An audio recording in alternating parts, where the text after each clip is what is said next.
Hey guys, Sharin Hall here. I guess with the weather and the whole situation we have going on with the coronavirus, this would be a good time for me to post a video as well. So I'm just going to go through my line that I designed from the beginning stages of a colt to finished stages, and of course every horse is different, so, and every set of hands. So that is a factor to keep in mind, that some people are a little more heavy-handed than others, and some horses are a little more sensitive. But the first bit in my series is this O-ring. And I do really like a Loomis to start one in the very beginning. And then I graduate into my O-ring here. So what I've done is I've created, this is like a step up out of an O-ring to give you a little more control, lift, and whoa while you are introducing the chin strap, curb strap to a colt.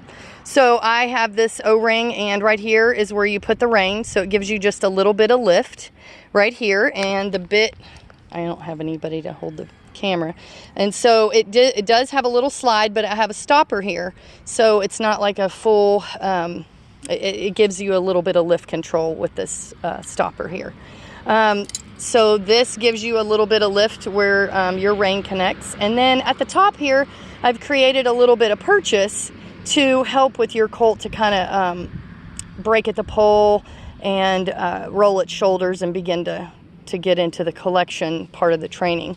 I've also added a curb strap to it, and of course if chain is too much, feel free to pull it off and do just a leather curb.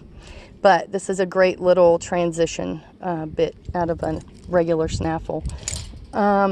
See, my next bit in my series, this is what to me this is the ultimate bit to transition a young colt, or even if you have a light-mouthed open horse, this is a great bit to transition out of an O-ring into.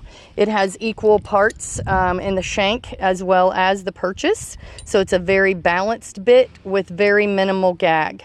So this creates a lighter mouth because the quicker you pick up, the more instant response you're going to get. So to me, this creates a lot of feel in a horse early on. And also I'm really big on the copper twist and the copper dog bone roller in the middle. This really creates a soft mouth, and if you have your hand like the horse's tongue and to lay on there is like absolutely no pinching when I pick up on the end of the bit. So I really like this bit. It's like butter in their mouth, this mouthpiece. Of course, all my bits, you can get whatever mouthpiece you want. They're all custom. Then the next one after my SH01, this short shank, is the SH01M. And M stands for modified. And what I did is I modified the purchase, which is this part of the bit at the top.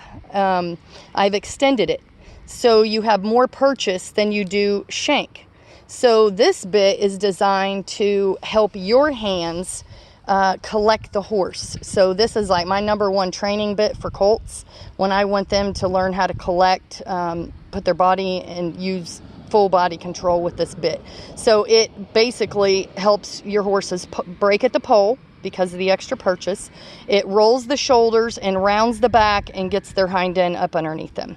So this is my SH01M. I've probably won 250,000, 300 in this bit. Competing, that's just competing. Same mouthpiece. You can also, well, here's an example of what a smooth dog bone would look like. It's curved just a little bit, very soft. The dog bone's a little bit wider. It's probably a 2-inch dog bone. So this lays nicely on top of the tongue as well.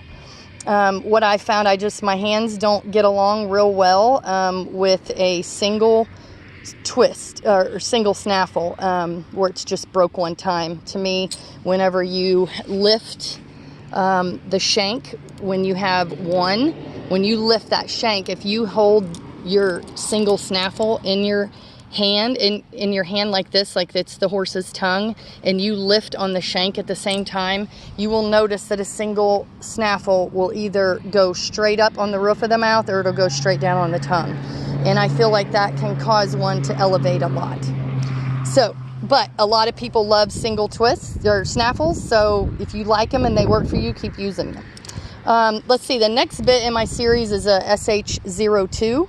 This is my, I call it a short shank gag, and it has probably, I don't know, it's probably 2.5 inches here of slide, very, very smooth slide, and this does give some forgiveness with the horse.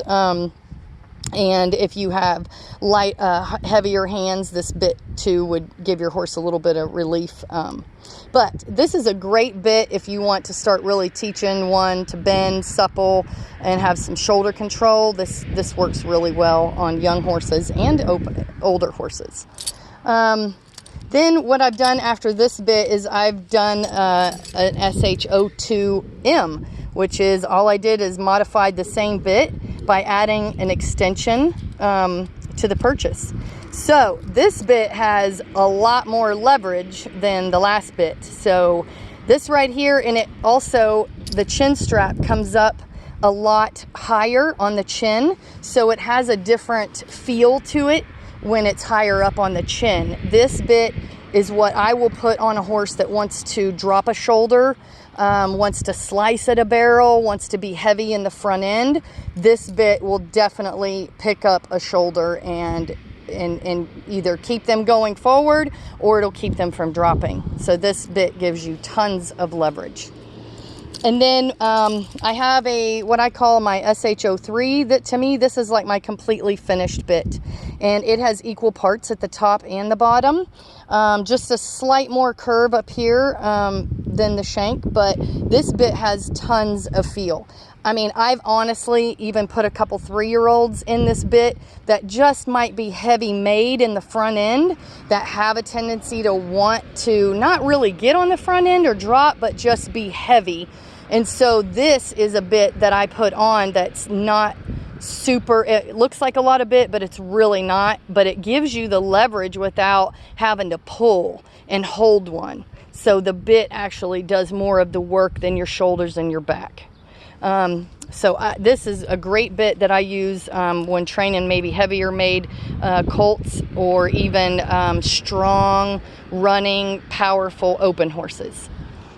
And then also what I've done is I have added to that same bit, the 03, I have added a combination bit.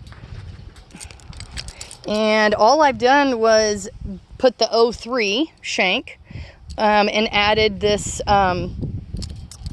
rawhide noseband. And so what this does to me is, if you have a horse that's super sensitive on the sides of their mouth but they're still, you need more control and leverage, then I put the combo on them, and this allows them to be, what I say, like come around the turn or on the back side, where it's not just a direct pull in the corners of their mouth. It will also get their nose. And so I've had this bit actually help one become lighter and more responsive, because I'm not just focused on the sides of their mouth. And it's good also for one, if you have a super bendy horse, to square them up in the turn. And let me see, I think I have, yep, this one right here. I use this on Slick Lane to Fame. Sorry, I'm by myself here. I have a helper now. Okay, so this bit, it's been on the shelf a little while, but I used this on Slick Lane to Fame when I was 3rd in the slot race. And that mare was really, really bendy, had a tendency to swing her butt. So it was always trying to keep her up underneath herself and of course get her up in the hole. So I thought this bit fit her perfect, but look how much purchase you have here. And just a little bit of shank, but I put the noseband on there, so that, like, it was the perfect bit that like squared her up and still allowed her to keep going forward and break at the pole to where her butt would stay up underneath her with this extra purchase. So that's pretty much my line of bits, and if you would like more information, you can check out my website at sharinhall.com, SharinHall.com. Have a great Monday.